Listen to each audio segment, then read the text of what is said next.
My name is Hellah Sidibe, and I'm going to be running across the United States. Run from California to New York City. Whew, this is so awesome.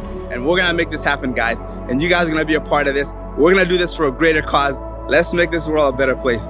And we can start in the United States.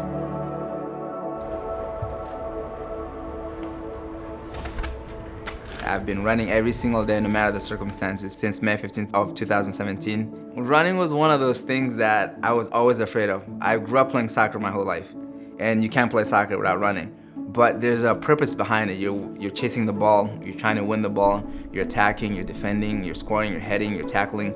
So your mind is everywhere else. It's not just focused on running, because running is physically painful on your body. I was born and raised in West Africa, Mali, and I've been in the United States since high school. Mali is a country, the number one sport is soccer. Since we're young, you see all these professionals on TV. You want to be like them. You're like, wow, they're playing on grass. We're playing on gravel, road, dirt, pebbles. So you see all this green field, you see the jerseys, the shin guards. I remember getting my first jersey, it's like a big deal. And you had a dream and aspiration to be a professional. So soccer is a way of life in Mali, and it's a way to get out of poverty. Came to the US, high school soccer, I was thinking to myself, wow, this is easy, because I don't have to worry about awful surface where the ball is hard to even stay on the grass, bouncing everywhere. I have this grass. I used to tell my friends and teammates, I can actually sleep on this grass. It's like bed, it's so soft. Because that's how soft it was compared to what we have. Eventually, after college and after playing, I wanted to do something that I was afraid of. I said, let me try running. Just 10 minutes a day, pressure free. And I didn't care how slow I was going or how far I covered in 10 minutes, just go out and run 10 minutes. And then I fell in love with it. So that's how I got into it. He was like, you know what, I'm gonna just try running every day. I don't like it, but I'm gonna try it. And he fell in love. He actually was like, let's both do it. Let's both run every day for 2 weeks. And I'm like, okay, yeah, sure, let's try it. I lasted like 3 days. The first week I started going more than 10 minutes because it was just deep love immediately. And I was so excited. I remember when I completed the 2 weeks, it was just a 2 weeks goal. I had like a calendar, I would check it off when I get back at home. I just told my girlfriend, I was just like, I can do this for the rest of my life. I literally said that every day. I said, but let me not get ahead of myself. Because sometimes when you're excited, you say things. Let's go for 1 year, running every single day for 365 days.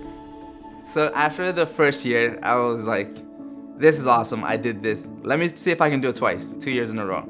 And when I did 2 years, it was the toughest year actually for me. I was injured and you knew what to expect.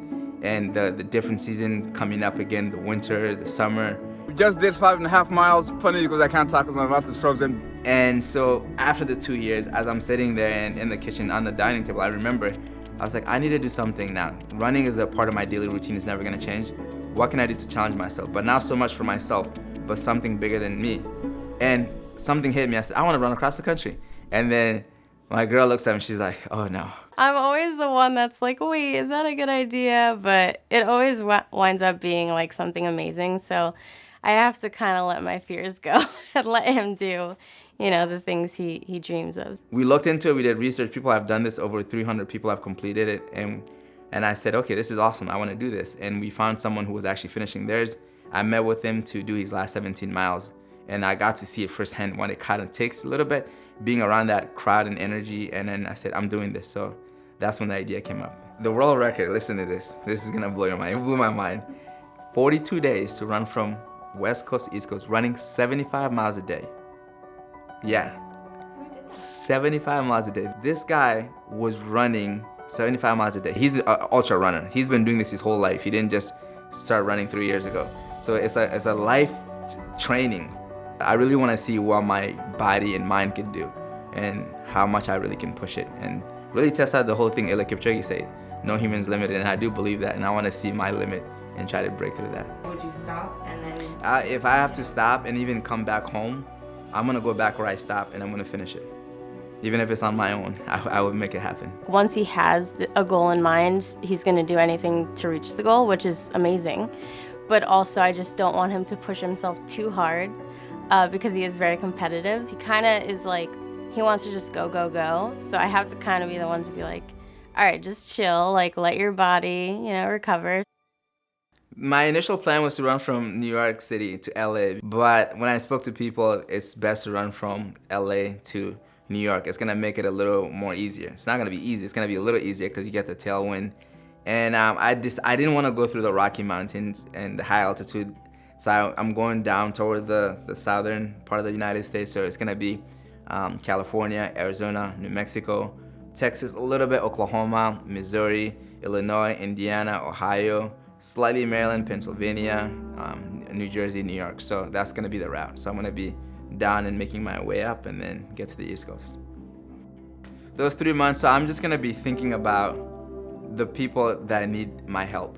So Soul for Soul is a nonprofit. They've been around for a while now. Their CEO is actually a former ultra runner. Their goal is always to get shoes and money and clothes for people. Like 300 million people, according to them, don't have shoes to wear.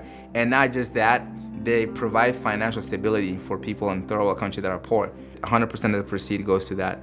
And I'm excited to do whatever it takes to add onto that, shoes, money, or clothes. That's something that can change somebody's life, one pair of shoes, and that's all he needs, you know, to go running. He needs a pair of shoes. That's all you need to run. So we were like, this would be the perfect, you know, nonprofit to support in this run. Shoes is actually, it's not just a luxury of wearing shoes, because if that's the case, kids in Africa don't even care. It's for their safety. I have scars underneath my feet, cutting it, walking barefoot, stone, little chips of rock, and then even metal pieces. And they make sure all of us get tetanus shot because there's rusty metal everywhere. So you can cut yourself. So shoes is like a safety thing. It's not even luxury, just having something that can protect your feet.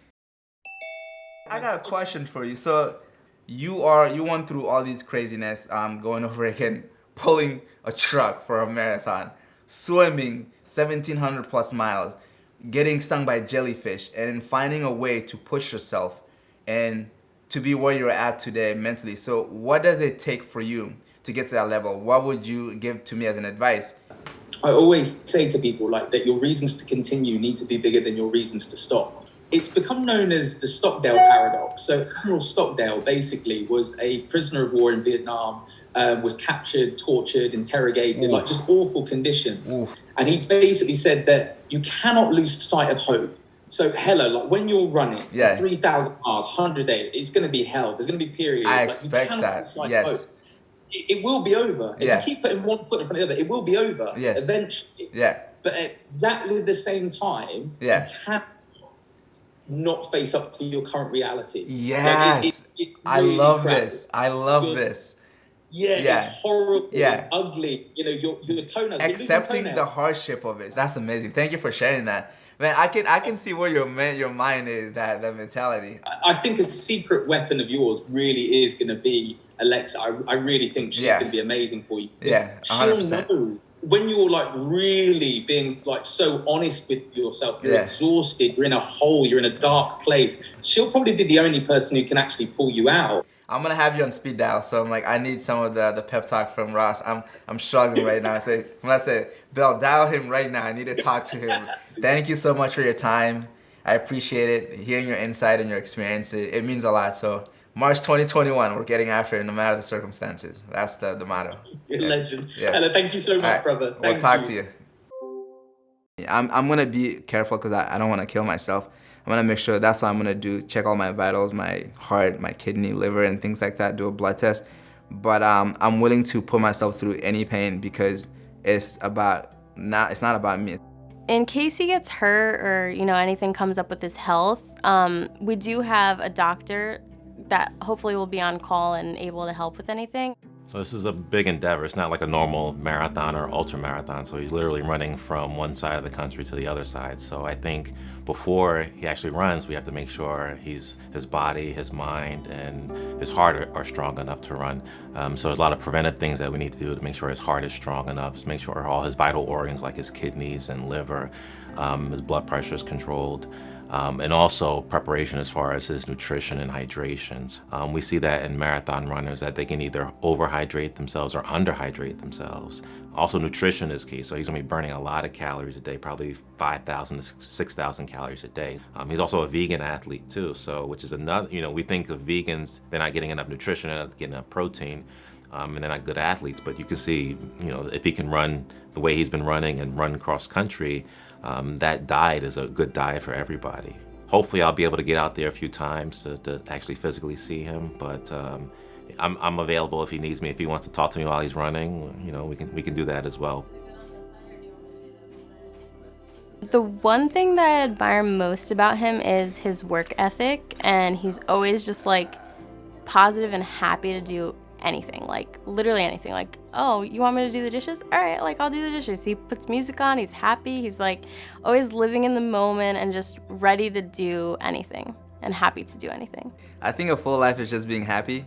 I think happiness is important, and I think in order to get happiness, it's about self-love first. You gotta love who you are and just accept who you are. Everyone is different. Everyone's unique in this world. And love others and love your environments, because when you love, it brings joy to you. Happiness to me is just having loved ones around me and enjoying myself and enjoying their company and having a good time. I think that is the purpose of life, just happiness.